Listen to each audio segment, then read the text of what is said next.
নমস্কাৰ বন্ধু বান্ধৱীসকল, মই আজি আপোনালোকক কম আপোনাৰ জন্ম আপোনাৰ পৰিয়ালত কিয় হৈছিল বাৰু, কিয় হয়। আমি আমাৰ কৰ্মফলৰ পৰা আমি আকৌ জন্ম লওঁ। আমি আগৰ জন্মৰ ঋণ পূৰা কৰিবলৈ আকৌ এইটো জন্মত জন্ম লওঁ। আজি মই এটা কাহিনীৰ যোগেদি আপোনালোকক বুজাম। কাহিনীটো পুৰা শেষলৈকে শুনিলে আপোনালোকে গম পাব কথাটো কিমান সঁচা মিছা। আহক কাহিনীটো আৰম্ভ কৰোঁ। কাহিনীটো শেষলৈকে শুনিব, স্কিপ নকৰিব। যেতিয়ালৈকে আপোনাৰ ঋণ পূৰা নহয় তেতিয়ালৈকে আপুনি এই সংসাৰৰ পৰা যাব নোৱাৰে। আপুনি ঋণ পূৰা কৰিহে যাব লাগিব। আজি এইখিনি কথাই মই কাহিনীটোৰ যোগেদি বুজাব খুজিছোঁ। আহক কাহিনীটো শুনো। এজন সাধু আছিল। সাধুজন ভিক্ষা মাগি জীৱন কটাইছিল। সাধুজনে কেতিয়াবা কেতিয়াবা সোণৰ মুদ্ৰা এটা দুটা পাইছিল। আগৰ দিনত কি হৈছিল, সোণৰ মুদ্ৰা দিছিল। সাধুজনে সেই পোৱা সোণৰ মুদ্ৰাবিলাক জমা কৰি গৈছিল। 5 সোণৰ মুদ্ৰা জমা হৈ গৈছিল। সাধুজনে এডাল লাখুটি লৈছিল আৰু সেই লাখুটিডাল ডাঙৰ কৰি শকত কৰি তাত এটা ফুটা কৰি সেই সোণৰ মুদ্ৰাবিলাক ভৰাই জমা কৰি গৈছিল আৰু যেনি যায় সেই লাখুটিডাল লগত লৈ গৈছিল।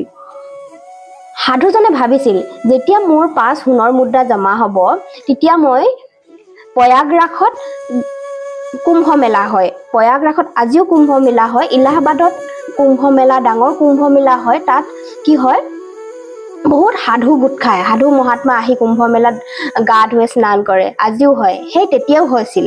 তেতিয়া সেই সাধুজনে ভাবিছিল, মই সেই কুম্ভ মেলাত মোৰ এই পইচাখিনি যিমান গোট খায়, মুদ্ৰাখিনিয়ে মোৰ সোণৰ মুদ্ৰা যিমান গোট খায়, সেই মুদ্ৰাখিনিয়ে মই গোটেই সাধুবিলাকক এসাঁজ ভাত খুৱাম, ভোজন কৰাম। সেই কথা মনত ভাবি পেলাই পইচা গোটাই গৈছিল। কুম্ভ মেলা আৰম্ভ হ'ল। সাধুজনে যাবলৈ আৰম্ভ কৰিলে। কুম্ভ মেলালৈ যাওঁতে ৰাস্তাত আন্ধাৰ হ'ল। তেতিয়া এজন মানুহৰ ঘৰত সোমাল। সাধুজনে কি কৰিলে, সেই মানুহ ঘৰত ৰাতি থাকি ভাত পানী খাই ধুনীয়াকৈ শুই গ'ল। আৰু মানুহ ঘৰত থকা অকল পতি পত্নীহে আছিল মানুহ ঘৰত। আৰু মানুহজনে ক'লে, এই মানুহজনৰ এই সাধুজনৰ লাঠিডাল ইমান ডাঙৰ, ইমান শকত, জৰুৰ ইয়াৰ ভিতৰত কিবা আছে।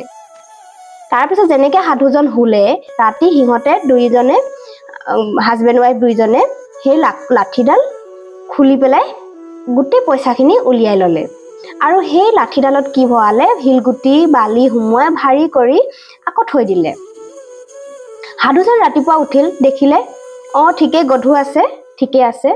তাৰপিছত কি কৰিলে, সাধুজনে খাই মেলি ৰাতিপুৱা ওলাই গুচি গ'ল। লাঠিডাল নেচালে, বিশ্বাস কৰিলে আৰু আছে। তাৰপিছত সাধুজন গৈ কুম্ভ মেলা পালেগৈ। তাত গৈ সকলো মানুহক ক'লে, মই আজি ভোজন কৰাম, সকলো ভোজন মই কুম্ভ মেলাত মই দিম। ওচৰে কাৰোবাক বনাবলৈ আদেশ দিলে, ইয়াতে বনোৱা, মই সকলো কুম্ভ মেলাত যিমান মানুহ আহিছে, সাধু মহাত্মা আহিছে, সকলোকে মই খুৱাম। তেনেকৈয়ে যোগাৰ কৰিলে, খোৱা বোৱা কৰিবলৈ মানুহ মাতিলে, চবকে জনালে যে আজি ভোজন ইয়াতে হ'ব। তাৰপিছত যেনেকৈ পইচা খুজিলে, ভোজন আনিবলৈ, সামগ্ৰী আনিবলৈ পইচা লাগে, সাধুজনক খুজিলে। তেতিয়া সাধুজনে সেই লাখুটিডাল খুলিবলৈ উলিয়ালে, পইচাখিনি উলিয়ালে, দেখিলে পইচাখিনি নাই। তেতিয়া সাধুজনে বহুত লাজ পালে, সকলোৰে আগত লাজ পালে, গালি শুনিলে, আগতে ক'ব লাগে নাই বুলি। আৰু সাধুজনে গম পালে যে মই ৰাতি তাতে আছিলোঁ, তাতে লৈ ল'লে মোৰ পইচাখিনি। তাৰপিছত শেষত সাধুজনে গালি শুনি লাজ পাই কি কৰিল, তাতে সেই নদীতে ডুবি মৰি থাকিল। সাধুজন মৰি গ'ল। আনফালে সেই মানুহজন, যিজনে সাধুজনৰ পইচাখিনি লৈছিল, সেই মানুহজন লাহে লাহে ধনী হ'বলৈ ধৰিলে, ব্যৱসায় আগবাঢ়িবলৈ ধৰিলে। সোণৰ পইচা পালে, ব্যৱসায় কৰিল, ব্যৱসায় আগবাঢ়িবলৈ ধৰিলে, লাহে লাহে ধনী হ'বলৈ ধৰিলে। সিহঁতৰ সতি সন্তান নাছিল, এটা পুত্ৰ সন্তান জন্ম হ'ল। ঘৰ দুৱাৰ সম্পত্তি সকলো আগবাঢ়িল। লাহে লাহে ল'ৰাটো ডাঙৰ হ'ল, পঢ়াত খৰচা হ'বলৈ ধৰিলে। পঢ়া শুনাত খৰচা হ'ল। লাহে লাহে সেই ল'ৰাজনৰ পুতেকৰ বেমাৰ হ'ল। বেমাৰত ইমানেই পইচা খৰচা হ'ল, খৰচা হৈ সকলো সম্পত্তি শেষ হ'বলৈ ধৰিলে। তাৰপিছত মাক দেউতাকে ল'ৰাটোক ক'লে, তোমাক ইমান খৰচা কৰিলোঁ, ইমান চালোঁ, এতিয়া কি কৰোঁ কোৱা। তেতিয়া ল'ৰাজনে ক'লে, মোৰ এটা শেষ ইচ্ছা আছে, আপোনালোকে মোক প্ৰয়াগলৈ লৈ যাওক, তাত গোটেই সাধুসকলক ভোজন কৰাওক, শেষ ইচ্ছা পূৰণ হ'ব। মই আৰু বেছিদিন জীয়াই নাথাকিম, আপোনালোকে যেনে তেনে মোক তালৈ লৈ যাওক। মাক দেউতাকে ক'লে আমাৰতো ধন সম্পত্তি চব সকলো শেষ হৈ গ'ল, এতিয়া কি কৰিম?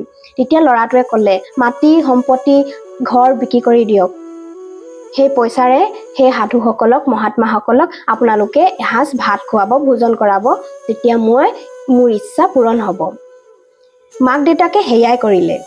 সকলো সা সম্পত্তি বিক্ৰী কৰি মাক দেউতাকে ল'ৰাটোক প্ৰয়াগলৈ লৈ গ'ল, কুম্ভ মেলালৈ লৈ গ'ল। কুম্ভ মেলাত গৈ সকলোকে ভোজন খোৱালে, সেই পইচাৰে ভোজন সকলোকে সাধু মহাত্মাক ভোজন কৰালে। ভোজন কৰাৰ পিছত ল'ৰাটোৱে ক'লে এতিয়া মোৰ ইচ্ছা পূৰণ হ'ল, মই আকৌ জনম ল'ব লগা হ'ল। আপোনালোকে মোক গোটেই মোৰ পইচাখিনি লৈ থৈছিল, মোৰ সোণৰ মুদ্ৰাবিলাক লৈ থৈছিল, সেই সাধুজনেই মই হয়, মই আকৌ জনম ল'ব লগা হ'ল। মোৰ সেই পাবলগীয়া পইচাখিনি ল'বলৈ মই জনম ল'ব লগা হ'ল। আপোনালোকে মোক বহুত দুখ দিলে, এতিয়া আপোনালোকৰ হাতত একো নাই, ধন সম্পত্তি সকলো শেষ হৈ গ'ল। এই দুখৰ সংসাৰত জ্বলি পুৰি মৰিব লাগিব, এয়াই আপোনালোকৰ কৰ্মফল। এই বুলি কৈ ল'ৰাটো মৃত্যু হ'ল। গতিকে ফ্ৰেণ্ডছ, আমি যিকোনো কাম কৰিবলৈ হ'লে ভাবি চিন্তি কৰিব লাগে, কাৰণ এনেকুৱা লাগে যেন আমাক কোনো দেখা নাই, কিন্তু আমাক সেই ওপৰৱালাজনে চাই থাকে। এই জনমতে সকলো হিচাপ নিকাচ হৈ যায়। গতিকে ফ্ৰেণ্ডছ, মোৰ কাহিনীটো কেনেকুৱা লাগিলে আপোনালোকে মোক কমেণ্ট কৰি জনাব, ভাল লাগিলে বেয়া লাগিলে। আৰু ভিডিঅ'টো চাই যদি ভাল লাগিলে লাইক কৰি দিব, ইউটিউবত চাই থাকিলে ছাবস্ক্ৰাইব কৰি দিব। Thank you, bye bye friends.